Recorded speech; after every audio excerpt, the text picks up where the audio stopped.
Y os comparto pantalla.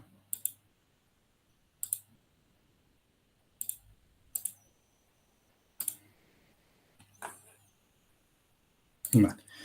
El otro día hablamos, pues eso, de personalizar el aprendizaje y hoy nos vamos a ir ya a lo que es la evaluación, también personalizada. Vamos en la primera parte a hablar de evaluación en general, de tipos de evaluación, porque sí que, esto lo he comentado otras veces, si al final los maestros dominamos la didáctica y la metodología y gracias a la didáctica y a la metodología podemos ampliar, profundizar y enriquecer, si queremos seguir personalizando, tenemos que manejar también la evaluación. Y para eso pues tenemos que conocer diferentes formas de evaluar y jugar con ellas, cuando mejor nos puede funcionar una u otra. Entonces, bueno, yo tengo una serie de preguntas. Aquí sí que me gustaría que, o una de dos, o vais escribiendo en el chat o podéis activar el micro y me vais diciendo, pero si yo os digo qué es evaluar o qué es la evaluación, esa palabra evaluar, evaluación, ¿a qué otros términos os recuerda? Escribirme en el chat y vamos a ir viendo. ¿Qué terminología asociáis a la palabra educar, o sea, evaluar? Comprobar, detectar, conocer, mejorar, examinar, comprobar la evolución, contabilizar, punto de partida. A ver, evolucionar, evolución, fortalezas, debilidades, en ocasiones etiquetar, reflexionar, comprobar. Si vieseis lo que sale cuando esto lo hacemos con alumnos universitarios, que ellos te hablan, o sea, abiertamente de lo que para ellos es evaluar desde el punto de vista de lo que ellos han experimentado, ¿no? De cómo se les ha evaluado. Ellos aquí dicen palabras como examen, prueba, calificación, ranking, y vosotros os habéis ido aproximando, pero realmente hay tres palabras concretas que definirían realmente la evaluación. Una es proceso, que bueno, habéis nombrado evolución, lo podríamos un poco unir. La segunda es continuo, que eso sí que no ha salido. Y la última, creo que ha nombrado algo parecido Raquel, que es mejorar. Realmente la evaluación es un proceso continuo de mejora. Y sobre todo esto último de mejora es lo que creo que desde el punto de vista de los docentes a lo mejor donde más fallamos. Porque planteamos una evaluación que al final se reduce a esa calificación final que tenemos que poner en un boletín. Y a veces dicen, no, pero yo les he dado feedback, yo corrijo las tareas, les digo lo que han fallado, sí, vale. Pero la cuestión es que para mejorar, además del feedback, se tiene que empezar a crear lo que es la retroalimentación. Y la retroalimentación es una conversación bidireccional, en la que hay propuestas, rectificaciones, apoyos, mejoras, y la mejora solo viene con una oportunidad de mejora. Y eso es así. O sea, yo puedo mejorar en algo no solo porque tú me digas cómo puedo hacerlo mejor, sino porque me das la oportunidad de volverlo a hacer mejor. Y ahí es donde generalmente sí que viene un poco el debate que me dicen, no, pero bueno, yo aplico evaluación continua y hay un montón de colegios que cuando revisamos la evaluación continua resulta que no es continua, es sumativa. Bueno, incluso en la propia universidad con los compañeros. Un compendio de pruebas no es una evaluación continua. Un compendio de pruebas en momentos diferentes es una evaluación sumativa. Y si además tú haces un compendio de pruebas en la que la primera prueba no tiene absolutamente nada que ver con la segunda y la segunda no tiene absolutamente nada que ver con la tercera, entonces sí que no hay conexión ninguna en esa secuencia o en esa trayectoria de evaluación y por lo tanto ahí sí que no ha habido jamás ni retroalimentación ni oportunidad de mejora. Pero decimos, no, mira, qué mal rindió en la primera prueba y qué bien en la segunda. Ya, pero es que no hay conexión. Es que son contenidos totalmente diferentes. Y las razones por las que en un sitio ha ido mal y en otro bien, seguramente no tengan conexión entre lo que ha sido el proceso de evaluación. ni de feedback ni retroalimentación. De manera general, y venimos así marcados también por el tema burocrático, nos orientamos más hacia la calificación. Y eso sí que es cierto que lo tenemos que reconocer. Y que incluso la mayoría de las veces que intentamos hacer una evaluación continua realmente es una evaluación sumativa. Y es uno de los grandes problemas que tenemos en lo que es la evaluación. Y de hecho la segunda pregunta que os voy a decir es ¿qué evaluación aplicáis? Os digo, según el momento, puede ser una evaluación inicial, puede ser una evaluación final o puede ser una evaluación continua. Según la función, puede ser una función formativa, puede ser una formación sumativa o puede ser una formación pues, diagnóstica. Según quién evalúa, pues puede ser una heteroevaluación, puede ser una autoevaluación, puede ser una coevaluación. No sé, pensar un poco en qué tipos de evaluación aplicáis según el momento, según quién evalúa y según la función y vemos a ver qué es lo que más predomina. Pero os digo, sí que os he ido dando pistas sobre no confundir sumativa y continua. Y continua y procesual van de la mano sí o sí. Y también otra pista que es que la sumativa y la continua no tienen por qué estar reñidas. Pueden ser complementarias. Así que si queréis volver a escribir, pensar a ver qué tipo de evaluaciones son las que utilicéis. Vamos a sentarnos primero en según la función. ¿Hacéis una evaluación formativa o hacéis una evaluación sumativa?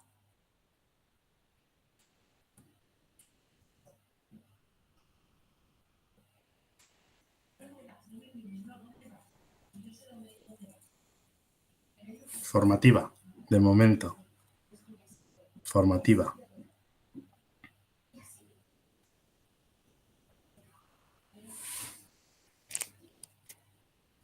Formativa. Lo tenéis muy claro que es formativa. Jovita al menos dice depende de las áreas. Las que estáis diciendo de manera tan segura que es formativa, ¿me podéis explicar? Quien quiera puede conectar el micrófono, ¿eh? ¿Me podéis concretar por qué decís que vuestra evaluación sí o sí es formativa? ¿Cuál es la característica que destacáis de vuestra evaluación para poder asegurar que es formativa?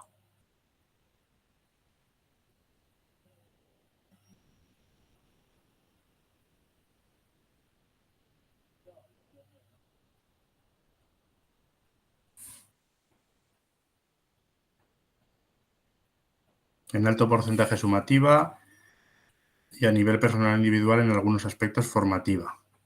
Elisa cree que es sumativa.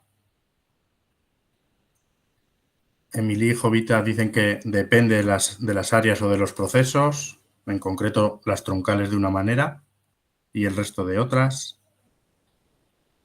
Y Jovita, cuando dices que en las troncales evaluar de una manera, entiendo que en las que no son troncales es otro tipo de evaluación. ¿Por qué hacéis esa diferenciación?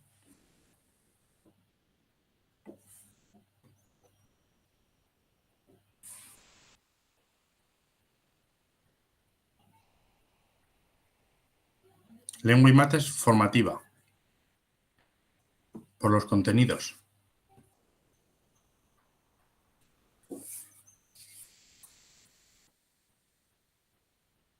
Destacando las mejoras del alumno respecto a otra tarea anterior. Claro, pero las tareas tienen que tener conexión.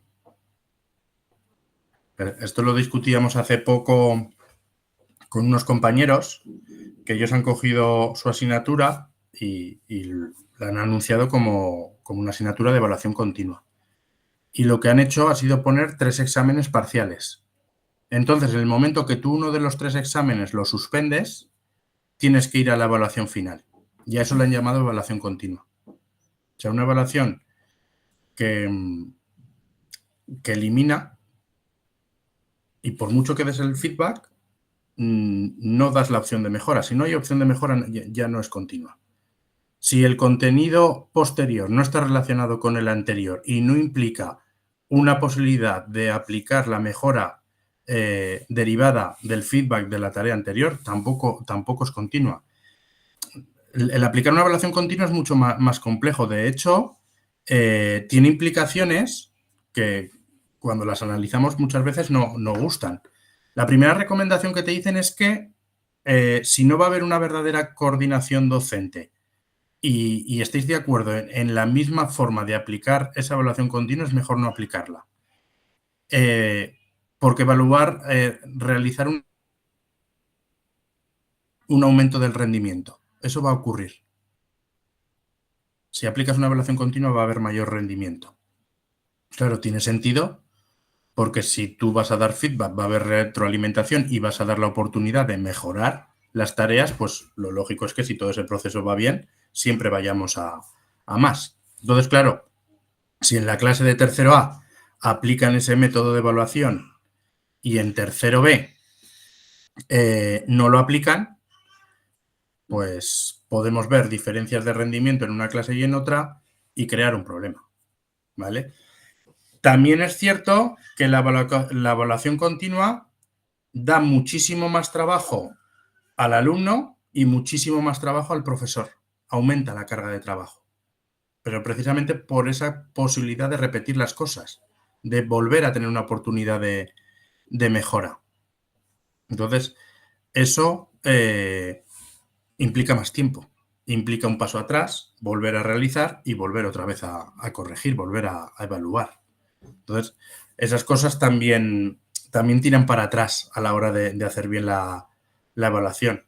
Dice, no, yo más o menos enlazo los contenidos, pero voy haciendo un patapum para arriba, te voy dando feedback, pero realmente no te permito que hagas la tarea cuantas veces sean necesarias para demostrarme que has mejorado. Tiene implicaciones.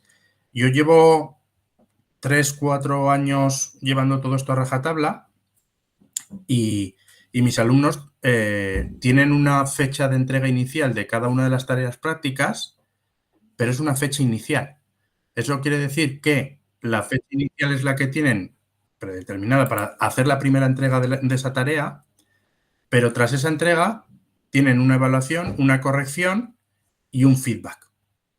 Y tras ese feedback ellos tienen la posibilidad de a lo largo de todo el curso ir mejorando esa tarea y la vuelven a enviar y vuelve a ser evaluado y vuelve a darse un feedback. Claro, ¿cómo es esa evaluación y cómo es ese feedback? Flaco favor hacemos si lo que hacemos en esa evaluación es coger y empezar a poner comentarios en la tarea, indicándoles todo aquello que falta para sacar un 10. Porque entonces coge el alumno y lo único que tiene que hacer en su trabajo es incorporar tus comentarios. Entonces yo siempre les digo que les voy a dar un feedback acorde al nivel que ellos han demostrado. Si el desempeño en tu tarea te ha llevado a alcanzar un 5, yo te voy a dar un feedback ajustado que si lo aplicas vamos a poder subir un pasito más, a un 6. Y si quieres más, yo te voy a dar la oportunidad, pero vas a volver a hacer otra vez y yo voy a tener que corregir. Y después harás otra vez y yo volveré a corregir. Entonces, claro, ahí incluso pones un poco a prueba la voluntad del alumno y la persistencia. Y esto último que nombro lo enlazo con altas capacidades. Persistencia. Trabajar la persistencia, que es el motor que se va a enfrentar a la frustración. De primeras, estas situaciones es muy probable que nos lleven a situaciones de frustración. Tenía otras expectativas, esperaban más de lo que he obtenido. Al no obtenerlo, no me encuentro motivado para seguir con esto que me estás proponiendo. Pero por el otro lado, sí que vamos a ir trabajando la persistencia. Y a medida que uno pues va ganando en esa autonomía, en esa autorregulación, incluso como dice Emily, en esa capacidad de autocorregirse, llega un momento que lo que desarrolla es persistencia. Y eso te ayuda a ser mejor, te ayuda a entrar de verdad en lo que es el camino de la evaluación continua y formativa, ¿vale? La sumativa, que no es ni mejor ni peor, simplemente es otro modelo. La sumativa lo que te hace al final es evaluar tu rendimiento en una serie de momentos distintos que no tienen por qué estar directamente relacionados y bueno, bien llevado y bien explicado, pues el alumno ya sabe que se la va jugando a cada una de las pruebas que vas poniendo, que cada cosa tiene su momento y que en ese momento hay poco margen de de error, que después tendrás otras oportunidades, pero no sobre la misma tarea, sobre otras que vendrán. Y ya sacaremos de ahí un cómputo global. Ya os digo, no hay unas evaluaciones mejores que otras. Siempre está en la mano del docente el aplicar correctamente la evaluación, pero sí que es cierto que por las características del alumnado con altas capacidades, el aplicar una evaluación formativa y continua, sí que puedes ayudar a desarrollar una serie de habilidades y de hábitos que de otra forma no lo adquirirían. Pero ya os digo, tan disruptivo es el aplicar una forma o una carga de trabajo que resulte muy difícil al alumno como aplicar una carga de trabajo o una forma de trabajar que resulte demasiado sencilla. Ambas te bloquean. O por exceso o por no llegar, vas a tener un déficit en lo que es el desarrollo y la adquisición de ciertas habilidades instrumentales que necesitas tener en tu desarrollo académico. Y como aquí estamos hablando del ámbito escolar, pues el ámbito escolar es ese camino también hacia la adquisición de habilidades académicas. Entonces, esto sí que lo tengamos en cuenta, que seamos conscientes de en qué consiste la evaluación en nuestro centro, qué tipos de evaluación aplicamos, porque nos da mucha riqueza y mucho juego. Lo mismo, generalmente nosotros aplicamos heteroevaluación, el docente que evalúa al alumno, generalmente. O incluso si aplicamos otra, la parte o el porcentaje que más peso tiene es la del docente, la de la heteroevaluación. Pero es muy interesante aplicar coevaluaciones y autoevaluaciones, pues por desarrollar también esa capacidad crítica. Y además verla desde dos puntos de vista. O sea, qué fácil es criticar el trabajo del de enfrente y qué difícil puede ser aplicar ese punto crítico sobre ti mismo. Pero se trata de ir entrenando. ¿Para alta capacidad mejor la continua? Pregunta Sara. Yo te recomendaría que sí. Si lo que queremos es desarrollo. Y esto es como un poco el día que hablamos de lo que era el concepto de alta capacidad y que la ciencia nos dice que no es algo estático, que es algo evolutivo a desarrollar. Pues entonces mejor un proceso formativo y continuo, donde permitimos avanzar mediante ese desarrollo. Además es que la evaluación continua no sucede después del aprendizaje, la evaluación continua sucede en paralelo al desarrollo del aprendizaje. Entonces, con un alumnado con alta capacidad tiene bastante sentido, porque tiene esa posibilidad de ir viendo su propio progreso. O sea que... Vale, Patricia... No, tranquila, Patricia, no he puesto el enlace. O sea que lo voy a poner ahora por primera vez el enlace de asistencia.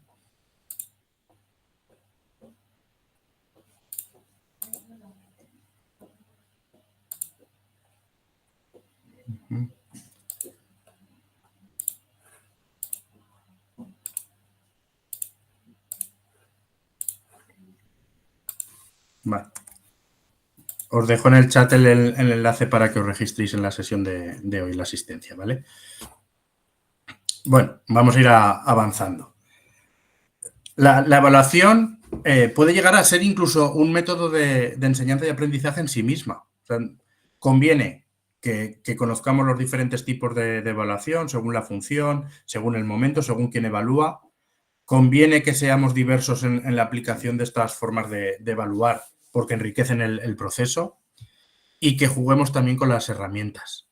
Hay herramientas o productos evaluables, a veces se confunde, ¿no? Lo que es una prueba de evaluación, una herramienta de evaluación o incluso un producto evaluable. Pero bueno, la cuestión es que tengamos herramientas que nos ayuden a recoger la evidencia.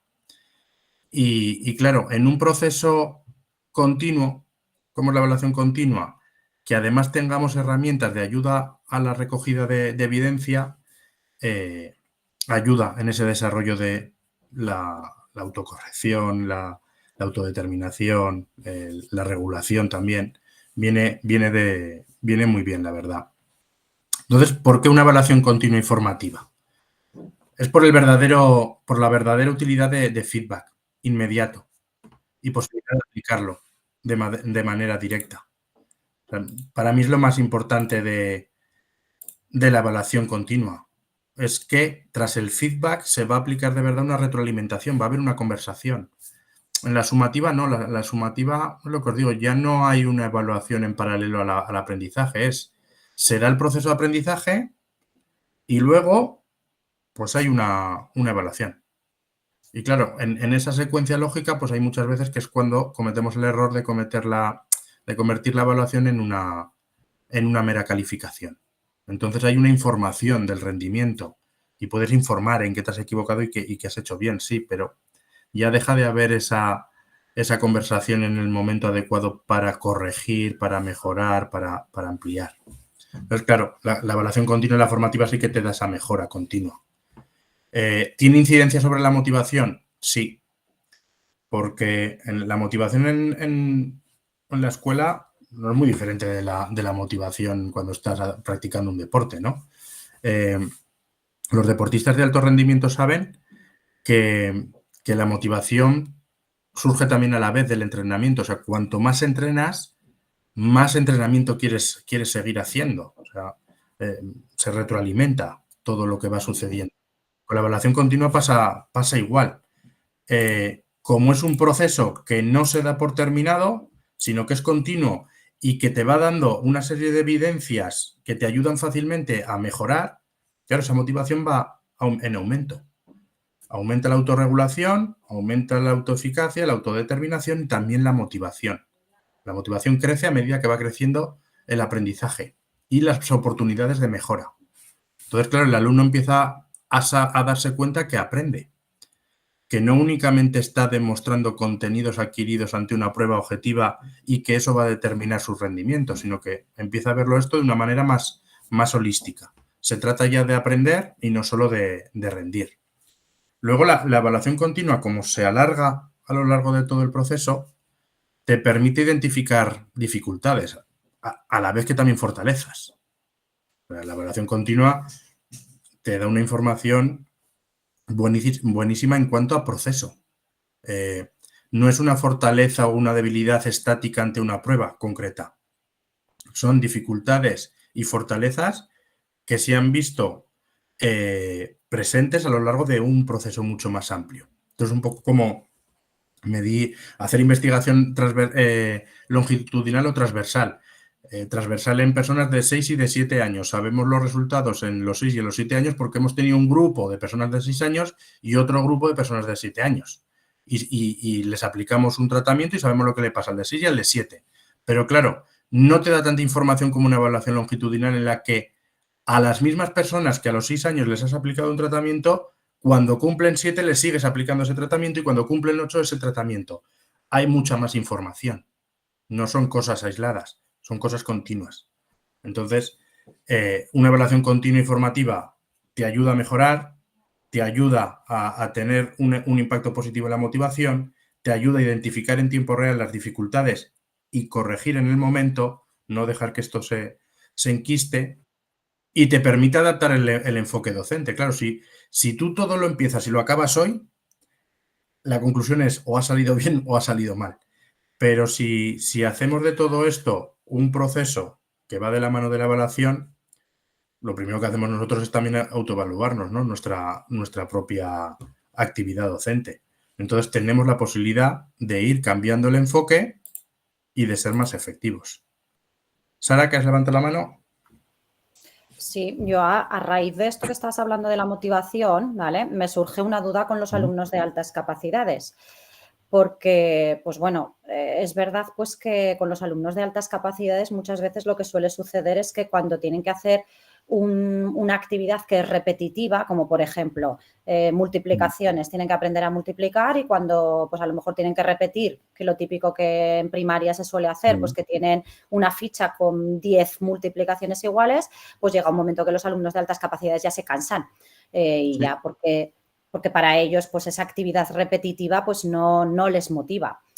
Entonces, una evaluación continua en la que tú les des la opción, ¿no? de que puedan repetir la misma tarea para mejorarla, ¿eso realmente a un alumno de altas capacidades le puede motivar? El problema no es repetir tareas. Esto lo he explicado muchas veces cuando hablo de las flexibilizaciones y de las aceleraciones. Sí. Si tú flexibilizas y aceleras a un alumno y en el curso siguiente lo que se encuentra es la misma forma de trabajo, Ya. en 3 meses vuelves a tener lo mismo. ¿Pero por qué? Porque la motivación ha sido la causa de la situación o la consecuencia. Ujú. La motivación es siempre una consecuencia. No podemos pensar motivo y entonces aprende. No. Aprende y según Y lo que ha percibido en el proceso de aprendizaje, se motiva. se motiva. Pero no al revés. Es que a los docentes nos mandan el mensaje al revés. Motívalo, que por eso no aprende. No. Si la motivación es el resultado del proceso. Entonces, claro, si tú le haces repetir por repetir, Por repetir. decir, claro, no, que has hecho 40 y ahora otras 40. No, la cuestión es que tú vas a poder hacer de esas 40 aquellas que has fallado y tras haberte explicado yo por qué fallas. Porque seguramente sea un fallo sistemático, que todas estén enlazadas por el mismo error. Y tú ese razonamiento, precisamente es lo que te están demandando. Explícame. Necesito las cosas razonadas. No necesito las cosas porque sí. Porque sí. Claro, la cuestión es que entramos en un tipo de alumno que demanda explicación. Y Por eso es razonamiento. importante, Sí. claro, por eso es importante la creatividad. La creatividad, que lo expliqué también en el seminario en el que decía que no lo unamos solo al arte, sino a qué es la creatividad. La creatividad es el arte del cuestionamiento. Y la hemos desterrado de clase. O sea, no vamos a centrarnos con este alumnado en enseñarle a dar la respuesta correcta. Vamos a hacerles algo más complejo, que es, te voy a enseñar a hacer las preguntas correctas. Y las respuestas ya veremos cómo salen. Por deducción, por investigación, por ampliación, por enriquecimiento. Pero vamos a enseñarles a preguntar. Y si enseñas a preguntar, lo que haces es encender la curiosidad y la originalidad. Y eso motiva. Lo que no motiva, pero ya no al alumno de altas capacidades, o sea, Sí, a nosotros cualquiera. mismos, claro, si mañana ya sabes hacer algo muy bien y yo te lo impongo, síguelo haciendo, más veces, más veces, más veces, no. Pero claro, puedo cambiarlo, o sea, sobre todo en la docencia, o sea, no vas a hacer 40 multiplicaciones más. Quiero que te inventes un relato que implique aplicar las multiplicaciones. Vale, Y gracias. es un poco, hay que ir dándole la vuelta a todo, o sea, con ellos al final es complejo. Y cuando consigues engancharlos y consigues que además tengan rendimiento alto, todo se complica mucho más hasta que te desbordan por conocimiento. Yo mi experiencia es que llegó un momento en el que a los especialistas de secundaria yo les tenía que pedir ayuda, no hay más. O sea, llegan momentos que vas a llegar a ese nivel ya, de cosas ya muy, muy concretas. Pero lo que digo, pero eso es el resultado de haber partido de los intereses, pero no de haberme centrado en sus intereses, porque si no, no avanzamos. Ya. O sea, eso tiene que ser, pero Ujú. es empezar a jugar con estas variables, mucho más genéricas. Jugamos con la creatividad, vamos a jugar con la motivación y vamos a jugar con todas las herramientas docentes, didáctica, metodología y evaluación. Y adaptando el proceso. Por eso mejor lo de la continua. Como es un proceso, podemos corregirnos nosotros, ¿eh? O sea, tenemos que asumir que los primeros que vamos a meter la pata somos nosotros. Ujú. Os lo digo, hay veces que creemos haber hecho la mejor programación del mundo y no funciona con todas las horas que has empleado, pero bueno, pues esto es el día a día, no pasa nada. Gracias. Pues para mí estos son 5 puntos clave de por qué este tipo de evaluación. Y ya digo, no hay una mejor que otra, o sea, no hay que demonizar la evaluación sumativa, no hay que demonizar la heteroevaluación, simplemente hay que aprender a complementarlas y saber cuándo nos puede venir bien un tipo de evaluación y cuándo venir otra, mejor. Fases. También cosas que a veces nos fallan. Son las fases. Muchas veces, cuando reducimos la evaluación a una calificación, esta programación es cuántas pruebas de evaluación voy a tener. Me da igual si es una redacción, me da igual si es la elaboración de un cuaderno con ejercicios, me da igual si es un examen. La cuestión es que nosotros vemos en nuestra programación el cuadradito de evaluación como está y decimos pruebas escritas, pruebas orales, pruebas ya. Pero la cuestión es, ¿qué evaluamos? ¿Cuándo evaluamos? ¿Por qué lo evaluamos? ¿Y para qué? Este por qué y para qué. ¿Por qué evalúo estos aspectos? Más allá de porque me lo diga el currículum, yo siempre lo digo, hay niveles de concreción. A mí el currículum me puede decir estándares de aprendizaje, me puede hablar de competencias clave y demás, pero cuando llegamos a la programación de aula, todo eso se ha tenido que estar concretando. Puedo hablar de contenidos concretos que se englobarían dentro de esos saberes básicos que aparecen en el currículum, pero yo tengo contenidos concretos. Y por lo tanto tengo una serie de actitudes y de procedimientos que deben de ser observables y que son también concretos. Y unos estándares que voy a tener en cuenta y que aunque se relacionen directamente con lo que aparece en el currículum, también son concretos de mi programación. Son niveles de concreción y aquí necesitamos mucha planificación. Tener claro hacia dónde vamos, objetivos. Y con este alumnado, y debería de hacerse con todos, pero hay que compartir la evaluación. ¿En qué consiste nuestra evaluación? Este proceso de planificación, hacia dónde vamos, cuáles son los objetivos y cuáles son las actividades. Conviene adelantarlo. Yo te voy a enseñar esto, esto y esto. Y lo vas a hacer haciendo esto, esto, esto, esto y esto. Y se recuerda cada día y se aborda todas las veces que haga falta. O sea, esta fase de planificación, compartirla con el alumnado, debatirla y que incluso entre en conflicto con las opiniones, es positivo, porque es lo que nos ayuda desde el inicio ya, desde la planificación, a ver cosas que van a fallar. Después la evaluación inicial, esa evaluación que muchas veces la dejamos reducida a principio de curso y que encima lo que hacemos es como coger parte del contenido del curso anterior y ponerlo como en unas pruebas escritas. Ahí realmente lo que estamos midiendo es la memoria, de qué te acuerdas del curso anterior, realmente, porque te pongo como una prueba muy ordinaria, muy memorística y que incluye el contenido específico, cuando realmente debería de haber cosas más competenciales. Yo, por ejemplo, si me voy a lengua y literatura y pienso que la principal de las competencias es el desarrollo de la lectoescritura, mi evaluación inicial ideal de cada año sería a la vuelta, cuéntame lo que quieras, hace 3 meses que no vienes por aquí, ha pasado todo el verano, cuéntame. Haría más instrucciones.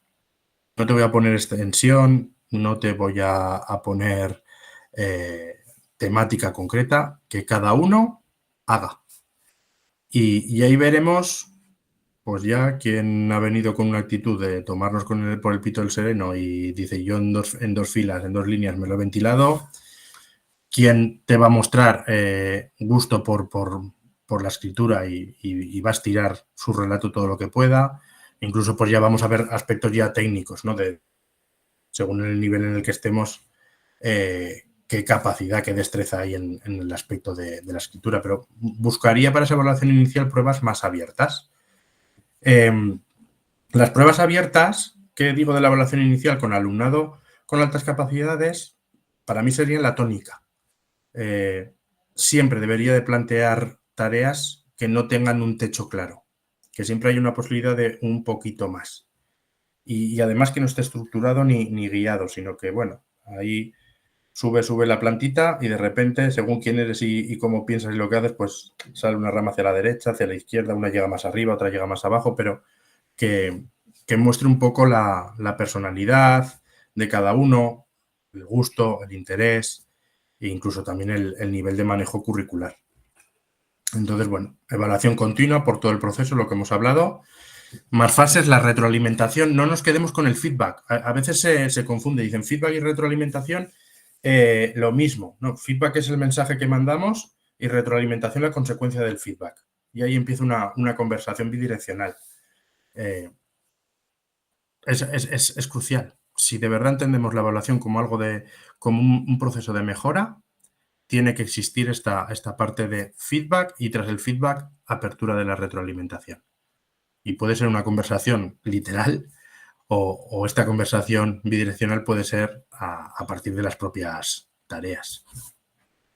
Ajustes, que nada empiece y termine en la planificación, todo es mejorable. y sobre todo si entendemos que la evaluación es un proceso, si es un proceso todo se puede ajustar y sobre todo si vamos a hablar de personalizar la evaluación, es justo este punto el que nos importa. Y aquí, claro, es muy difícil para un docente empezar a asumir esto porque me estás diciendo que puedo adaptar la evaluación a cada alumno. Entonces, luego, ¿cuál es el resultado de esa evaluación? ¿Es un resultado justo? Bueno, pues ahí podemos, primero, ser muy, muy didácticos y centrarnos en el principio que creo que es el de la educación, que es enseñar y aprender. Entonces, por supuesto que adapto la evaluación, igual que adapto el método, igual que adapto el qué enseñar, cuándo enseñar, cómo enseñarlo y por qué enseñarlo. Si lo tengo que adaptar, lo adapto. ¿Para qué? Para que aprendas.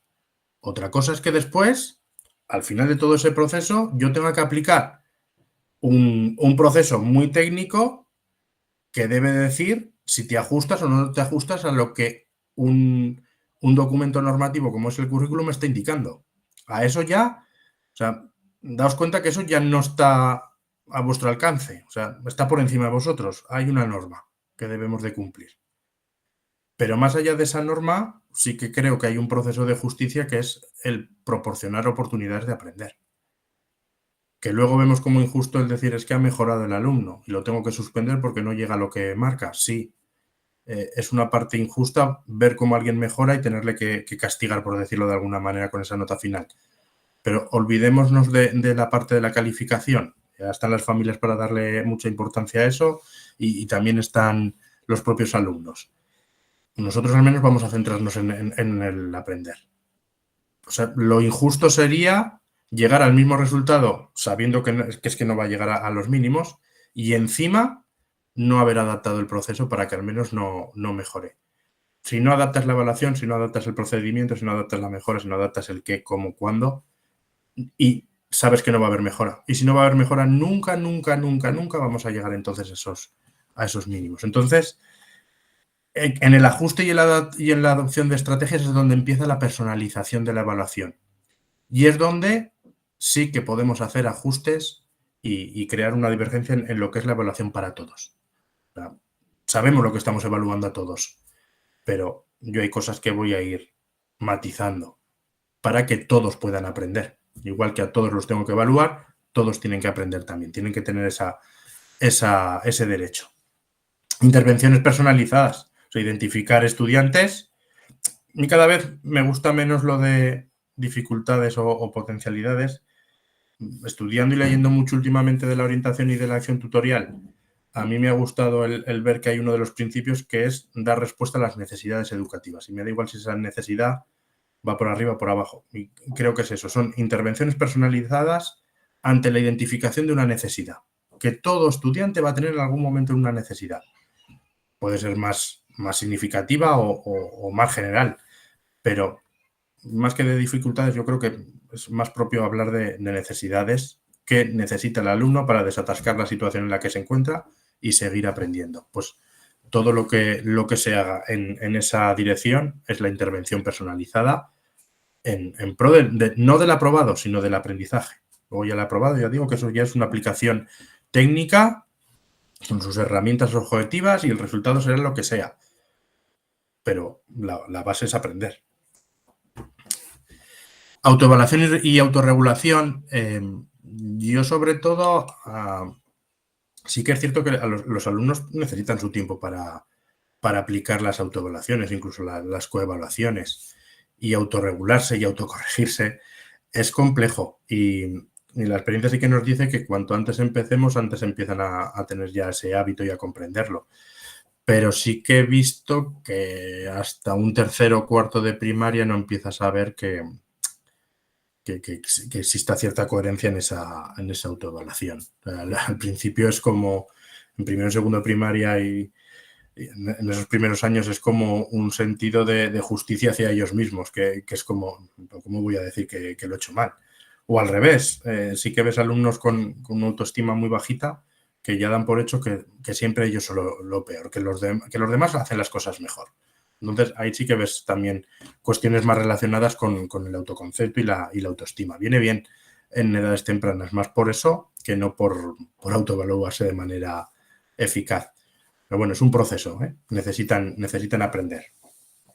Después, otra cosa es el debate de la evaluación final. Después de un proceso continuo de evaluación, ¿necesitamos recurrir a una prueba final? No necesariamente. Si hemos hecho bien la evaluación continua, desde luego que no necesitamos la evaluación final, pero aquí entra también un poco los aspectos culturales. Vamos a pensar en nuestro propio trabajo, los docentes. ¿Cómo entramos a la función docente? Por nota, por una posición. Lo marca el rendimiento. Y nos van marcando esos retos. O sea, casi siempre vamos por expedientes, o sea, casi siempre vamos por notas. Y no solo los docentes, sino muchas otras funciones, muchos otros trabajos también tienen un desenlace competitivo. Entonces, introducir la evaluación final como esa parte en la que vas a educar el reto o la necesidad de aprender a preparar algo de manera específica, yo tampoco lo veo mal. Y como decía, puede ser complementario, o sea, la evaluación inicial y final podrían formar parte de un proceso sumativo tranquilamente. Incluso podríamos meter una evaluación intermedia y en paralelo haber llevado una evaluación totalmente continua. Entonces son complementarias, la sumativa y la continua. Pero la evaluación final, a nivel más de entrenamiento, sí que es algo que introduciría, porque es un nuevo reto, es una nueva casuística y situación a la que le creas al alumno. O sea, muy bien que tú hayas entendido que has aprendido a lo largo de un proceso, pero en la vida te van a poner a prueba en un momento dado y te la vas a jugar a lo mejor a 1 hora. Pues vamos a entrenar, vamos a enseñarte que esa situación puede ocurrir. Luego ya está en nuestras manos darle más o menos peso a esa evaluación final, pero eso ya nosotros decidimos. Y por último, dentro de toda la evaluación tiene que haber una reflexión y una mejora continua. Yo aquí es donde entraría las actividades de metaevaluación. ¿Qué has aprendido? ¿Qué es lo que más te ha costado? ¿Qué te hubiese gustado aprender que no hemos visto? ¿Qué tal ha sido trabajar en grupo? O sea, una serie de preguntas que te invitan a ir haciendo un repaso de todo el proceso a nivel metodológico, a nivel personal. Conviene dirigir. Yo solía hacer unas fichas y eran preguntas muy dirigidas hacia donde yo quería. O sea, había una parte de conceptos, había una parte de procesos, había una parte que tenía que ver más con el haber compartido tarea con otros y había otro más de reflexión final a modo de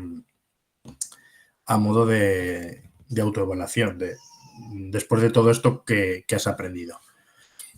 Lo podía adaptar desde un primero de primaria ya hasta secundaria. Cada vez iba haciendo las cosas más complejas. En primero y en segundo de primaria, más que las preguntas, o sea, ponía las preguntas y luego lo que hacían ellos era marcar numeritos de dificultad o pintar cuadraditos. Eran cosas más sencillas, pero lo mismo que la autoevaluación. Cosas que se tienen que ir aprendiendo. La autoevaluación hay que enseñarla, los procesos de metaevaluación hay que enseñarlas también. Y en el alumnado de altas capacidades, todo lo que sea llevar a un razonamiento, a una profundización y a una explicación, tiene impacto en la motivación. Porque estamos despertando ya en ellos esa educación de los procesos motivacionales. La regulación, ya no solo del aspecto social, de lo emocional, sino también de lo motivacional. Por lo tanto, esta última parte de reflexión y mejora, muy buena. La parte antes de personalizar, también. Podemos subir un poquito la exigencia. Pues antes lo que comentaba la compañera, le exijo formas de pensamiento más elevadas, más complejas. Bueno, sí, pues te voy a exigir en mis tareas aplicaciones que requieren de esos pensamientos y yo los voy a poder observar. Y entonces lo que estoy haciendo también es personalizarte la evaluación, porque esas formas de pensamiento yo las incluyo dentro de la evaluación. Para ti, personalmente, tengo que poder ver que hay una evolución en ese pensamiento. Entonces, altero lo que sería la herramienta de evaluación y la evaluación general de la clase porque estoy haciendo una adaptación a una necesidad, en este caso a ir a mayores. Luego algunas herramientas, por un poco situar, porque dices, bueno, ¿y todo esto yo cómo lo controlo? En infantil a mí me gusta mucho todo lo que sean herramientas para ayudar a la observación. Lo he dicho muchas veces, al final en infantil, después de tanto observar, hacen unos informes finales que cuando esos chavales lleguen a secundaria o a bachiller los coges y dices, la persona que los llevaba cuando tenían 3 años no se equivocó en nada. Es tal cual lo dijeron. Registros de desarrollo, listas de control, cosas que van consiguiendo, cosas que no, informes sobre la relación que existen entre todos aquellos aspectos que no consiguen, entre los aspectos que sí que consiguen, entre los aspectos que están evolucionando, pero poquito a poco. Y con esas cosas podemos incluso crear un perfil de alumno, más verbal, más abstracto, con mayor peso en lo interpersonal, personas mucho más introspectivas. Estas herramientas de evaluación, sobre todo en infantil, que se centran en todas estas áreas de desarrollo, nos dan muchísima información de cómo evoluciona y madura la persona. Yo creo que en esa etapa lo primordial es eso, ver cómo evoluciona y madura. Después en primaria sí que nos podemos ir a otro tipo de herramientas y sí que veremos, pues bueno, pruebas escritas, pruebas orales, exámenes, no exámenes, casos para resolver. Veremos también cómo aparecen rúbricas, cómo hay comentarios de situación. Y 2 cosas que me parecen muy interesantes, el cuaderno inteligente en infantil y lo que sería su hermano mayor en primaria, que sería el portafolio competencial. A mí me gustan porque al final son organizadores de tarea que muestran el progreso del alumno. Y si les vamos enseñando ya desde bien pequeñitos a organizar esos cuadernos inteligentes o esos portfolios, empezamos a hacerles muy partícipes de su evolución y empiezan a desarrollar de manera temprana ese autoconcepto y esa autorregulación ante su aprendizaje. Me gustan especialmente el cuaderno inteligente y el portfolio competencial. Y con alumno con altas capacidades que en edades tempranas podemos ver que tienen facilidad para ciertas destrezas organizativas, cuando no se da el caso contrario, que es caer en el máximo desorden habido y por haber, pues bueno, es interesante. Si tanto por un lado como por el otro es positivo. Si porque tiene esas habilidades organizativas le va a ayudar a disfrutar de ese cuaderno inteligente o de ese portfolio y va a ser muy consciente de lo que hace y cómo lo hace y cuándo lo hace. Y si es de ese perfil caótico, pues ya estamos poniendo la primera medida para ir corrigiendo eso, que es ponerle un organizador de tareas. Sabemos que seguirá tendiendo al caos, pero por lo menos tenemos una herramienta que tiene ciertas implicaciones. Y de cara a la familia también va a ayudar que exista algo que sepa que ahí está toda la información, seguramente no en el orden que toca, pero se puede hacer un ejercicio con el niño, con la niña, en casa también para poner orden a todo esto. Entonces, claro, personalizar la evaluación desde un punto de vista muy holístico, apoyándonos en una evaluación formativa y continua, tener claro que la personalización parte de la diferenciación, no hay problemas. Nosotros al final vamos a romper ya los mitos, ni estamos haciendo una diferenciación elitista, ni estamos quitando tiempo a los alumnos que necesitan apoyo educativo, porque esto también es otra forma de apoyar el desarrollo del alumnado, y lo que estamos haciendo es cubrir necesidades educativas. Y para eso una evaluación diferenciada, una evaluación personalizada, ayudan al crecimiento personal y ayudan al aprendizaje. Si enseñamos para todos igual y evaluamos para todos igual, pues tenemos que ser conscientes que algo estamos perdiendo por el camino.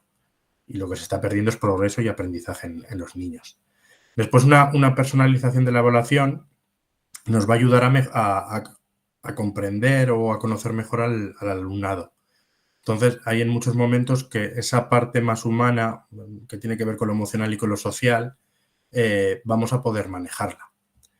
Luego, la evaluación tiene que ser una evaluación flexible, pero ya partiendo de nosotros. O sea, si nosotros tomamos ese proceso de evaluación como un proceso que puede ser modificable, que puede ser adaptado, pues evidentemente es porque es flexible. En el momento que ponemos un sistema de evaluación rígido,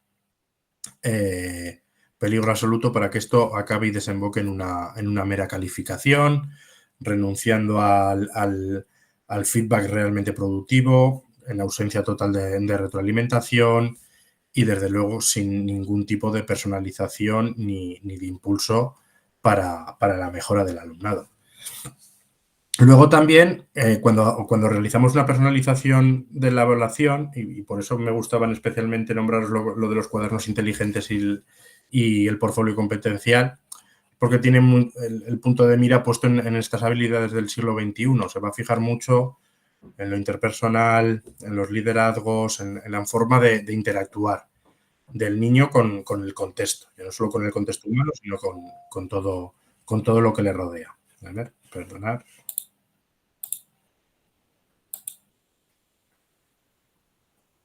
Vale, Belén, el cuaderno inteligente. El cuaderno inteligente es que realmente es como un portafolio competencial. O sea, si sabes el portafolio competencial, es como si fuese esto su réplica. No sé, mira, te voy a explicar cómo lo aplicábamos nosotros, y además luego ahora me lo he encontrado que en el cole de mi hija lo aplican también igual. Ellos trabajan por proyectos, entonces tienen un cuaderno donde cada par de páginas, digamos que una página es la provocación, que es lo que ellos han realizado en el aula, y la otra página es lo que van a realizar en casa, la curiosidad que han despertado, la van a materializar en casa acompañado de los papás. Eso lo empleamos en infantil. Entonces, ahora mismo estaban con un proyecto que es Julio Verne. Entonces, en la página que era la provocación, pues salía la foto de Julio Verne y aparecía pues como una serie de obras que él había hecho. Estaba La Vuelta al Mundo en 80 días, El viaje al centro de la Tierra y 20.000 leguas viaje submarino. Entonces, la otra página nos lo han dejado vacío para nosotros. Ya tienen 3 alternativas los niños. Ahí, por ejemplo, mi hija dijo, pues La Vuelta al Mundo en 80 días, porque la habíamos puesto en la tele Willy Fogg. Y le sonaba eso y se centró en eso. Entonces empiezas a hablar con ella y empiezas a desarrollar un poco, de manera original, el interés que ella tiene a través de lo que ha aprendido con Julio Verne. En este caso ha sido medios de transporte. Al lado lo que Lola hizo fue dibujar una bola del mundo y pues un globo, un submarino, un coche. Y bueno, pues lo que ha hecho es en cada medio de transporte pues nos ha dibujado a uno. En el globo va mamá y el tato. En el tren van los yayos y los primos. Bueno, pues ¿cuál ha sido la historia? Ha conocido Julio Verne, ha conocido sus obras y a partir de ahí la que más le ha llamado la atención ha sido La Vuelta al Mundo en 80 días y hemos desarrollado un poco medio de transportes. Es una introducción a una temática que luego verá en los próximos cursos. Entonces, el cuaderno inteligente es un organizador de lo que vas trabajando, pero que además lo compartes con las familias. Está muy chulo. A mí cuando nos dijeron que íbamos a trabajar con eso, la verdad que me alegré. ¿Ves? Es que es la típica tarea que no tiene techo. O sea, habrá niños que habrán necesitado pues mucha ayuda en clase y mucha ayuda en casa para poder desarrollar esto, pero el que haya tenido mucha facilidad nadie le ha dicho dónde parar. O sea, ha podido ir hacia adelante, hacia adelante, hacia adelante. La cuestión es que, de una forma u otra, muy autónomo o muy dirigido, tú vas a seguir aprendiendo y vas a seguir desarrollando una temática de manera, pues además enriquecida, porque te sales de lo meramente instruccional y típico del aula. Es un material muy manipulable, te dejan tener ideas, luego se comparte, que cuando llegan al aula pues hacen asamblea y comparte cada uno las ideas, se dan cuenta de cómo cada uno ha comprendido cosas totalmente diferentes. Entonces, las ideas de uno llevan a que otro mejore, porque no se le había ocurrido, pero vuelve a ser como otra provocación. Lo que ha hecho mi compañero me lleva a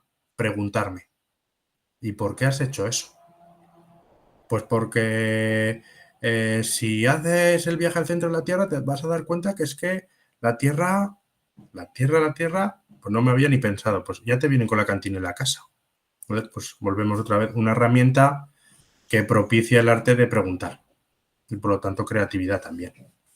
Y el portfolio competencial, pues lo mismo ya pero a otro nivel, nos lo llevamos ya a primaria, ahí ya les exiges a que haya más tareas, a que se lo organicen ellos.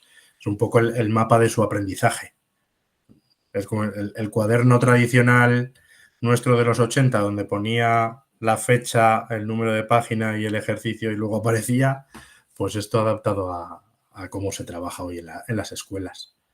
Que como también tenemos a lo mejor trayectorias más abstractas o más difíciles de seguir desde casa, con estos tipos de materiales sí que es cierto que es más fácil hacerte una idea de lo que se está haciendo y cómo se está haciendo. A mí son materiales que ya digo que me gustan. Evaluación formativa, evaluación continua, evaluación diferenciada, centrarnos en el desarrollo además personal, emocional, social, ganar autonomía. Y ya os digo que los materiales estos evaluables que son organizadores se gana muchísima autonomía. Y luego que al personalizar la evaluación permitimos profundizar y complejidad. La evaluación puede ser muy compleja, puede complicar todo el proceso de enseñanza. Os digo que a mí me gusta mucho el tema de la evaluación, hasta el punto de lo que os digo. O sea, ¿cuál puede ser tu metodología de trabajo? La propia evaluación. O sea, voy a planificar tanto mi evaluación que va a ser mi propia metodología. O sea, casi que lo que decida de psicooperativos, proyectos o clase magistral va a ser casi ya algo testimonial, transversal al centro de todo, que es evaluar para aprender. El portafolio competencial, que yo os digo, bueno, ahora os enseñaré uno digital, pero bueno, es crear principalmente fines académicos del aprendizaje, es organizar y tener un mapeo de la trayectoria. El contenido suele ser un compendio de trabajos. Me da igual si son tareas parciales, si son productos finales de un proyecto o si son pruebas tradicionales, lo que sea. La cuestión es que tú después coges y dices, ¿yo cómo he aprendido? Así, así, así, así. ¿Y qué he aprendido? Esto y esto. Y puedes reflexionar. Y puedes volver atrás porque has hecho el caminito dejando las migas de pan. Entonces no te has perdido. Puedes volver atrás y volver a desandar lo que has andado y volver a andarlo. Está muy bien por eso, porque hace del proceso mucho más flexible. Luego, el portafolio competencial, aunque las tareas aisladas como tal se centran mucho en la adquisición de conocimiento, el manipularlo en su conjunto sí que se centra más en lo que es la parte más competencial. Entonces, es una buena herramienta para asegurarme cumplir con lo más tradicional, que es aprender conceptos y adquirir conocimientos, a la vez que voy a cumplir con la nueva propuesta, que es manejar una serie de materiales que ayuden a desarrollar mis competencias. Después, ¿a quién va dirigido? Yo si lo hago en infantil, me gusta que haya un portafolio o un cuaderno inteligente por cada uno de los niños y que comparten con la familia, y luego el profesor que tenga su portafolio o su cuaderno, pero sobre todo con hojas de registro y de observación. Que tú más o menos hayas previsto lo que va a aparecer en ese cuaderno inteligente de cada niño, porque son como estaciones, porque tú sabes las tareas que vas a ir haciendo, y tú tengas tu hoja de observación que te permita marcar como tu evaluación. Y puede ser muy creativo, ¿eh? Puedes montarlo de tal manera que luego puedas unir puntos y sea una gráfica. Puedes hacerlo muy tradicional y que sean pequeños comentarios, o puedes hacer simplemente puntuaciones del 1 al 5, por ejemplo, en lo que es el desempeño, con un breve comentario al lado de qué cosas destacarías. Pero bueno. La evaluación. Claro, el portafolio y el cuaderno no son herramientas de evaluación, son productos evaluables. Por lo tanto, todo producto que va a ser evaluado necesita una herramienta que ayude a evaluarlo. Lo más rápido, pues listas de cotejo, hojas de observación o una rúbrica convencional. Pero aquí sí que sería muy objetivo. O sea, he adaptado todo el proceso de evaluación como tal, pero la cuantificación o cualificación de esa evaluación sí que tengo que tener una herramienta. Sobre todo para eso, para cuando ya llegamos al final, he conseguido o no he conseguido los objetivos. Porque puedo tener claro que he aprendido, que he mejorado, que he evolucionado, pero llego o no llego a los objetivos. Ahí sí que necesitamos esas herramientas. Además, más allá de lo que son los productos evaluables, necesitamos o las herramientas o las pruebas de evaluación final. ¿Vale? Claro, aquí es donde se une la evaluación personalizada y la personalización del aprendizaje. Porque si nosotros tenemos ese concepto de personalizar el aprendizaje y tengo el concepto de personalizar la evaluación, entonces soy capaz de crear itinerarios personalizados. La trayectoria de aprendizaje, las tareas se nivelan y se adaptan, la evaluación también se nivela y se adapta. Entonces, automáticamente, esta adaptación y esa personalización tiene relevancia y significado para la persona que está disfrutando de ella. Como resultado, va a haber motivación, pero fijaos, en unos términos muy apropiados para la alta capacidad, en compromiso. Acordaros del modelo de Renzulli, que cuando hablaba de creatividad, alta inteligencia y motivación, era una motivación en clave de compromiso por la tarea.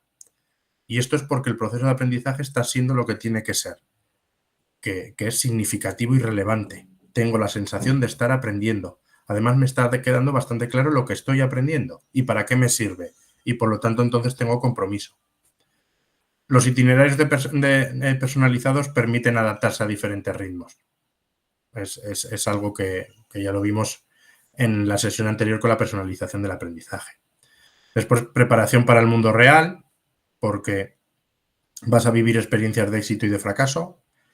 Y incluso cuando tú has sido capaz de tomar ciertas decisiones sobre hacia dónde podías ir o hacia dónde querías ir, vas a fracasar y no te va a quedar la opción de la culpa siempre es de los demás. En ese momento te va a quedar muy claro que eres tú el que se ha equivocado. Entonces, los itinerarios personalizados y este tipo de evaluación en el que existe la posibilidad de desarrollar cierta autonomía y cierta toma de decisiones también ayuda a eso. Y al final, desarrollo de habilidades claves relacionadas con el siglo XXI sí que es una forma de trabajar que, desde luego, todo el tema de cooperación y liderazgos sí que ayuda. Entonces, bueno, trayectorias personalizadas de aprendizaje o itinerarios personalizados a través de la personalización del aprendizaje en la práctica, desde la didáctica y la metodología y desde la evaluación. Adaptarla o personalizar el aprendizaje y después caer en el error de no adaptar la evaluación, es como si no hubiésemos hecho nada. O sea, la evaluación no puede ser diferente al proceso. El proceso de aprendizaje, que va en paralelo al proceso de evaluación, tienen que ser lo mismo. Si no, nos estamos volviendo locos nosotros, estamos volviendo locos al alumno y encima no está teniendo el juego que tiene que tener el aprender y el evaluar. Un portafolio siempre va a tener unos objetivos claros y esto lo he dicho antes, cuando vayamos a evaluar, vamos a explicarle a los alumnos cómo vamos a evaluar, el qué vamos a evaluar y qué es lo que estamos persiguiendo. Solo si les hacemos partícipe de estos, va a llegar el momento en el que ellos estén educados y entrenados para saber cuáles son los objetivos del día a día. Si no, todo se reduce un poco a algo tan simple como ¿hago caso o no hago caso a lo que me dice mi profesor? Él sabrá, supongo que tendrá la razón, pero tampoco tengo claro hacia dónde voy. O sea, cuando tú me estás diciendo que me tengo que inventar un cuento y hacerlo con mi compañero, realmente, ¿qué es lo que estamos buscando ahí? Y si hacemos esa pregunta, entonces a ti te implica a ser más específico en la explicación. Bueno, pues ya estoy esperando que tú hagas una redacción, que tu compañero haga otra y que después seáis capaces de llegar a un acuerdo y hagáis una redacción única con las ideas de ambos.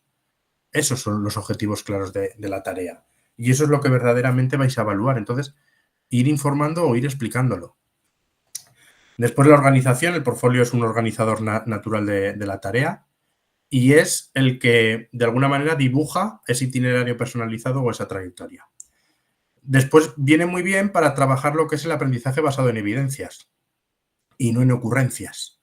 No es lo que a mí me parece, sino que es lo que exactamente tú has recogido en tu portfolio. Y no solo puede haber tareas. Si recuperamos un poco esa parte de la metaevaluación, cada tarea puede ir acompañada también con un ejercicio de metaevaluación, una reflexión, al fin y al cabo, sobre tu propio aprendizaje. Después una reflexión, que ver el progreso de vez en cuando, y nosotros que sabemos cuánto va a durar el proceso y todo lo que va a haber en él, seamos capaces de crear momentos de reflexión, incluso de comentar. Un ejemplo, pues el que lo hacían con mi hija. Después de cada tarea, en el cole viene la tarea en casa y después una exposición en clase. Y ahí es donde reflexionan sobre lo que cada uno ha ido trayendo. Y los niños se dan cuenta, dicen, fíjate, empezamos en clase todos haciendo lo mismo, en casa hemos empezado a hacer cosas diferentes y ahora que lo contamos nos damos cuenta que podríamos hacer otra cosa diferente. O sea, en la primera semana de Cuaderno Inteligente, todos los padres, ahí hemos coincidido, lo que ha sucedido ha sido que han venido todos los niños una vez que han entregado la primera tarea y después de esa reflexión conjunta en la que han visto ideas, han llegado a casa con nuevas ideas y nos lo han pedido. O sea, han llegado a casa y nos han dicho, queremos hacer el cuaderno inteligente, pero ahora, en vez de hacer la bola del mundo y dibujar globos, no sé qué, no sé cuántas, quiero que hagamos unos cromos. O sea, cogen ideas de los demás, les llama la atención y es una invitación a seguir trabajando. Y mira que ya están con otro tema, pero vuelven atrás, vuelven a seguir disfrutando y habrá niños que a lo mejor les ha llamado menos la atención y no han dicho nada. ¿Pero por qué? Porque a lo mejor la temática esta no les ha llamado la atención, la han dejado aparcado, paso a lo siguiente y a lo mejor en lo siguiente sí que me llama más la atención. Pero os digo, estas cosas, el portfolio y el cuaderno digital, tienen repercusión en los niños. El portafolio debe de incluir la retroalimentación de los profesores, sería lo deseable, pero depende ya de las edades. A un niño infantil, ¿qué retroalimentación, qué feedback le vas a poner ahí en el cuaderno? Y lo mismo con un niño de primero, segundo y hasta tercero de primaria, pero ¿qué les vamos a dar? Pero cuando empiezan a ser más mayores, que además son totalmente autónomos en el manejo del portfolio, que son muy conscientes de lo que tienen que hacer y de lo que no, el darles esa nota de corrección dentro, como un añadido a tus hojas de reflexión y a tu tarea, pues sí que es cierto que viene también muy bien. Entonces, claro, nosotros como docentes en el manejo de este portafolio competencial, ¿qué peso tiene en la evaluación? O sea, ¿qué nos aporta? Realmente eleva la evaluación a otro nivel, porque el portafolio, al ser algo tan manipulativo y que va acompañado de reflexiones, de formas diferentes de pensar, de formas diferentes de organizar, realmente nos acerca a una evaluación auténtica. Al final es un manejo más competencial y menos basado en el contenido. Por lo tanto, nos acerca a situaciones reales de la vida cotidiana, como el organizar nuestras tareas, hacernos un planning, un mapa mental de lo que vamos haciendo. Vamos entrenando ya a los niños y, por lo tanto, aplicamos evaluaciones más auténticas. Luego es el mejor de los aliados para personalizar el aprendizaje. O sea, es que es muy fácil de ajustar. Cuando tú le das a la familia esa primera provocación, tú ya en clase has podido hacer ajustes y de tal manera que estar ajustando ya la respuesta que va a haber sobre eso. Luego, todas las activaciones cognitivas y metacognitivas que provocan el propio portafolio. O sea, hago una tarea convencional, cuando ya tengo más de una tengo que organizar, tengo que pensar cómo organizarlo. Además, viene una hoja de reflexión. Esto lo hago solo, esto lo hago compartido, esto lo hago de forma instruccional, esto lo hago de forma más original. Empieza a ser muy diverso. Por lo tanto, ya empieza a activar actividades cognitivas y metacognitivas que de forma tradicional no se hace. Vuelve a despertar compromiso, responsabilidad y sobre todo pues que te ayuda a expresar lo que consigues, porque está la evidencia. Lo que hablamos es un trabajo basado en la evidencia. Mira lo que he hecho, está aquí, mira qué bien o mira qué mal también, pero está aquí. Entonces, bueno, a mí me gusta mucho este tipo de herramientas porque construyen el conocimiento, que a veces dicen el conocimiento se adquiere porque te lo traspasan, te lo infunden. No, el conocimiento siempre se va a construir. Es una construcción. A veces más tradicional y otras veces con puntos más complejos en lo que interviene lo cultural, lo social, pero es una construcción. Entonces, estos son herramientas que ayudan a construir el conocimiento y el aprendizaje. El proceso de evaluación con el portafolio, pues bueno, muy propicio a una evaluación formativa y sumativa, por lo que os digo, describe todo el proceso y luego matizarlo con rúbricas. Yo sí que eso sí que lo recomendaría. Puede ser muy subjetivo el proceso, pero al final tiene que haber un desencadenante objetivo, porque ya hemos sido justos en el proceso a la hora de dar oportunidad de crecimiento y de aprendizaje, porque hemos personalizado todo, pero vamos a ser también justos en el resultado y a reconocer lo que se ha adquirido y lo que no, a pesar de que haya habido evolución. Este, por ejemplo, claro, no es ni de infantil ni de primaria. Yo en la universidad lo sigo utilizando. Mi asignatura pues va recogiendo todos los portfolios de todos los años, hasta el punto de que publicaciones, proyectos de investigación, proyectos educativos, portfolios como tal, galerías de fotos. Voy a enseñar alguno para que veáis. Al final es cosa muy, muy sencillita, pero bueno. Yo en la universidad, pues ellos mismos, este es un grupo y se han creado su propio avatar. El portafolio como tal, aquí lo que me hacen es hacer una breve descripción de cada una de las prácticas y suben el documento. Lo amarillo son todo cosas que ellos han podido mejorar. Incluso, pues, bueno, lo puedes ver todo. Fotos, evidencias de lo que han ido trabajando en clase. Lo suben, lo recogen todo. Entonces, cada práctica, como digo, su explicación y su material. Después les hago hacer un bitácora semanal con el compromiso de que una vez a la semana un miembro del equipo y solo uno va a hacer una entrada con su fecha, su firma y todo el resumen de forma reflexiva de lo que han trabajado esa semana y cómo lo han hecho. Es actividades de reflexión. Yo esto os estoy enseñando, que son de chavales de 18, pero insisto, lo he hecho de 16, de 14, de 12, de 11, más pequeñitos digitales no, era más dirigido y en papel, pero lo hemos hecho. Y luego autoevaluarse, hacer una autoevaluación final de lo que ha sido su experiencia. No les digo, no me hagáis una autoevaluación de la asignatura, ni os evaluéis las actividades, no, hacer una autoevaluación de vuestro proceso de aprendizaje, que es lo que ha sido. Este grupo en concreto se lo llevó a otros proyectos porque le vio tanta utilidad que ahora están en cuarto y desde que lo hicieron conmigo esto en primero han ido subiendo a su portfolio todas las asignaturas de la carrera y han recogido las evidencias de sus aprendizajes en todas las asignaturas de la carrera. Entonces, bueno, pues esto es lo que sería un poco un portfolio. El compendio de tareas con su introducción, la reflexión semanal en forma de bitácora, la autoevaluación final de lo que han aprendido y luego la vinculación de cómo estos lo han llevado a otros proyectos.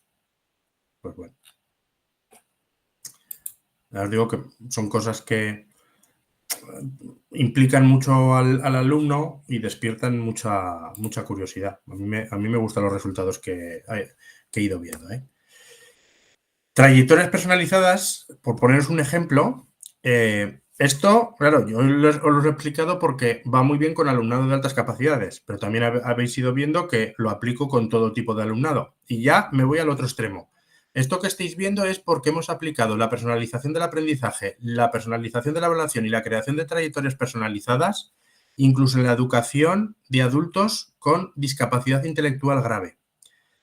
Esto es un grupo de adultos con discapacidad que estaban en un ciclo formativo y estaban estudiando en ese momento concreto el Estatuto de los Trabajadores. Esta es la trayectoria. Hay unos objetivos claros y los tienen en un panel, porque esto es un panel puesto en papel continuo en la pared. A mí me gusta trabajar mucho con aspectos visuales, que tú puedas ir a la pared en todo momento y situarte. Entonces, ellos tienen muy claro que el objetivo de lo que estamos haciendo es conocer la normativa, identificar y reconocer la normativa y utilizar la normativa de forma autónoma. Estas son las 3 estaciones. Y las 3 estaciones se van alcanzando a través de la tarea 1, tarea 2, la tarea 3, la tarea 4, la tarea 5, la tarea 6 y la tarea 7. No hay una velocidad de crucero, cada uno va a ir a su ritmo. Conocimiento sólido de la normativa, pues del 1 al 10. Pues estás en un nivel ahora mismo de manejo del 4. Pero mañana puede ser del 6, porque te dejo volver, te dejo trabajar. Habilidades de identificar y reconocer la normativa, pues veremos cómo vas. Lo puedo cuantificar o puedo identificar cada número con un usuario y simplemente voy a poner si lo tienes sin conseguir, en proceso o conseguido. Eso, por ejemplo, lo utilizábamos mucho en infantil y hay cosas de infantil que siempre digo que no las tendríamos que quitar. Necesidad de escalar del 1 al 10 las notas. Digo, o conseguido o no conseguido o en proceso. Mucho más amable y no crea polémica. Y muy claro. Pues esto es lo mismo. Cada uno de los usuarios y saber si lo han conseguido o no. Aquí poníamos los iconos. En proceso, no conseguido o conseguido. Luego siempre acabamos con una pregunta de reflexión. Cuando tú haces toda la trayectoria, ¿qué es lo más importante del Estatuto de los Trabajadores? Piénsalo y a ver cuál ha sido la conclusión. En cada tarea, en este panel, solemos tener pegado en la pared un sobre. Y si abres el sobre, sacas una tarjeta que te recuerda en qué consistía esa tarea. O sea, ponemos pistas, puntos de retorno, para que en cualquier momento, por la razón que sea, tú te puedes encontrar un poco desubicado en tu trayectoria, vuelve, lee por qué estabas ahí y vuelve a coger otra vez el impulso. Eso también son trucos para personalizar. Esto, ya lo he dicho otras veces, podéis hacerlo mucho con ChatGPT, con cualquier IA. Sí que me gustaría hacer una sesión muy práctica de cómo evaluar y cómo diseñar con herramientas de inteligencia artificial y a ver cómo podemos hacerlo, pero ya os digo que funciona muy bien. A ver, un ejemplo rápido, pero diseña una tarea para comprobar la competencia lectoescritora en alumnado de 8 y 9 años a lo largo de un proyecto. Diseña el proyecto, las tareas intermedias y el producto final.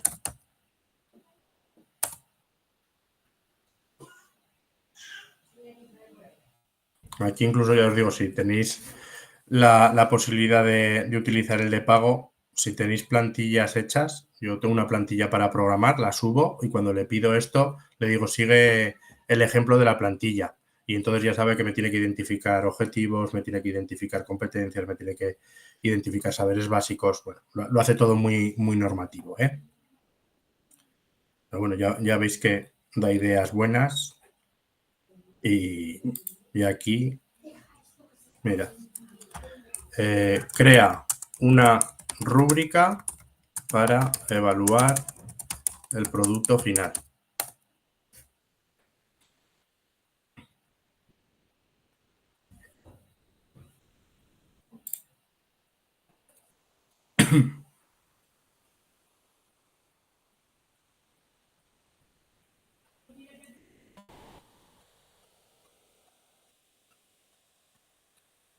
Se especifica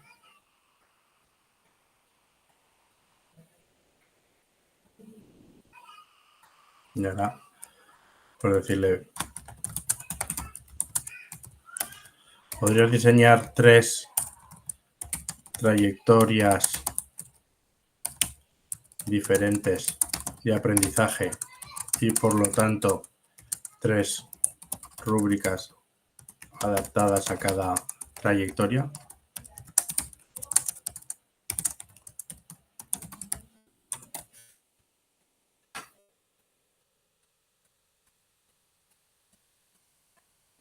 Trayectoria 1, exploradores, apoyo y refuerzo.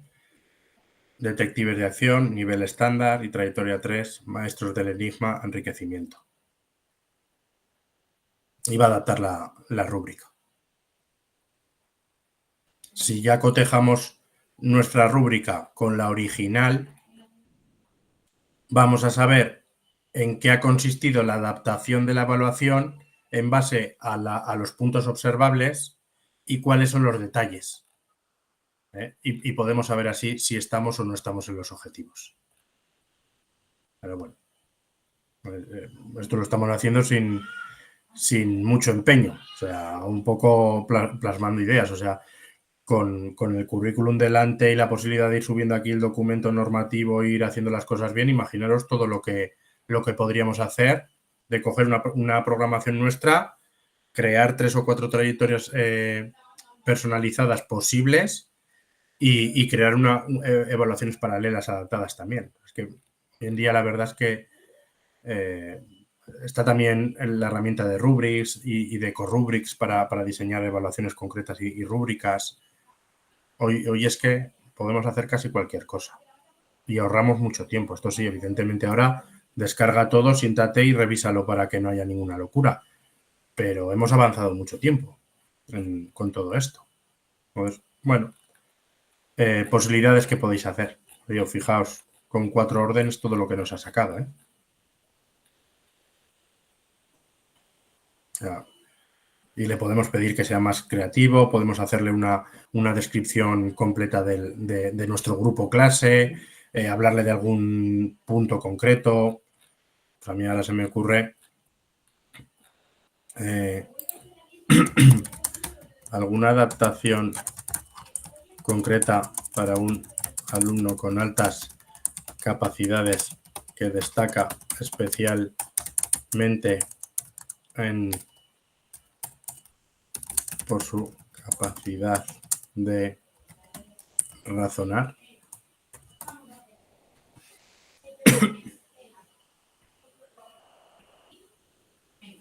Bueno, pues profundizar en el análisis, la argumentación y la creatividad narrativa.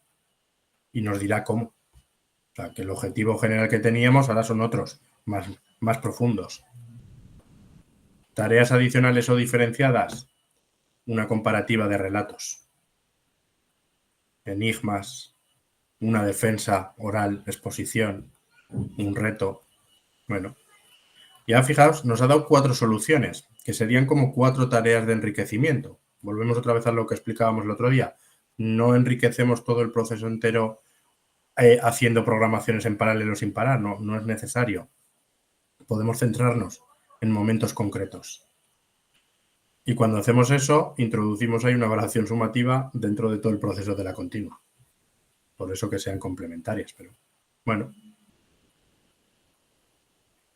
Lo dejamos y podemos poner aquí todas las variantes y nos va a ir resolviendo. Y después ya es hacer una comprobación exhaustiva, normativa en mano, para saber que todo está ajustado. Pero funciona. Y a ver si os puedo dar un poco un decálogo de al menos 10 herramientas de este tipo que os vendrían muy bien para el día a día. Y por mi parte, por lo de hoy, hasta aquí hemos llegado. Y no sé si tenéis alguna pregunta o alguna duda de lo que hemos ido hablando.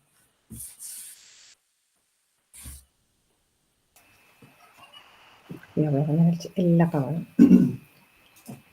Buenas tardes, Alberto. Hola. Mi pregunta es del cuaderno inteligente. ¿Todos los niños lo consideran como forma parte de una actividad del proyecto cuando lo entregan los padres o solamente los niños que ya se les ve que tienen una predisposición? No, todos. Vale. Al final es que crean un hábito, porque como no es una tarea aislada que van a trabajar ya con ellos todo el tiempo, pues uno lo puede pillar antes que otro, desde luego, pero tampoco es el objetivo que desde el primer día todos estén familiarizados. Ahí sí que les están dejando un poco, descúbrete, mira a ver qué entiendes y bueno, si al principio hay que dirigirte un poquito más, pues se te dirige, no pasa nada.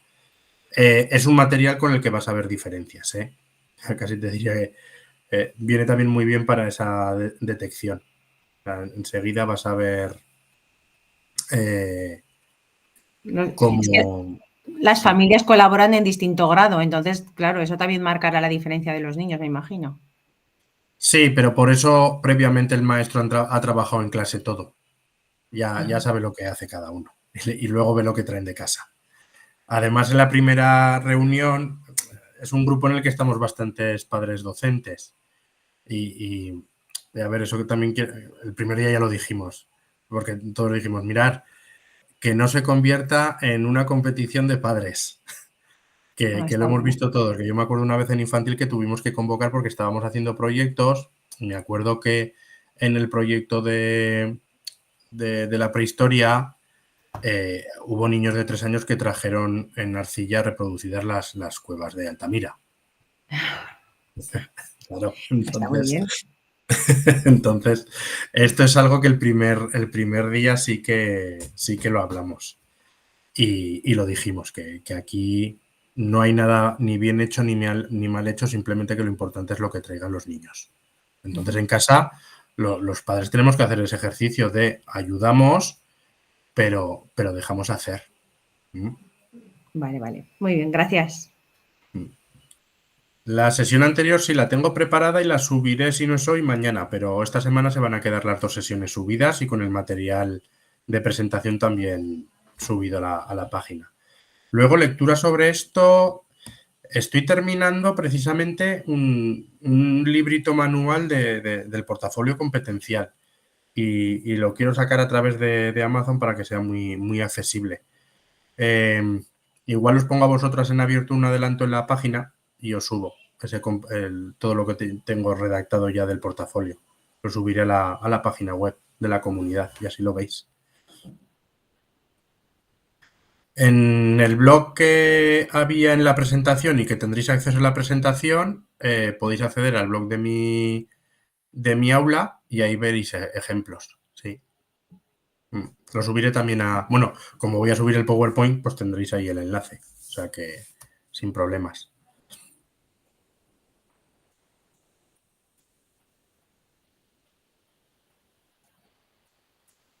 Vale. No sé si tenéis alguna pregunta más. Si no, a ver.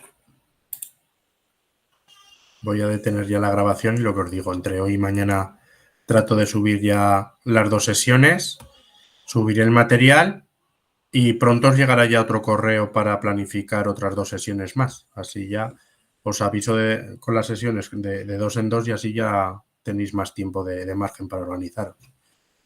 Así que nada.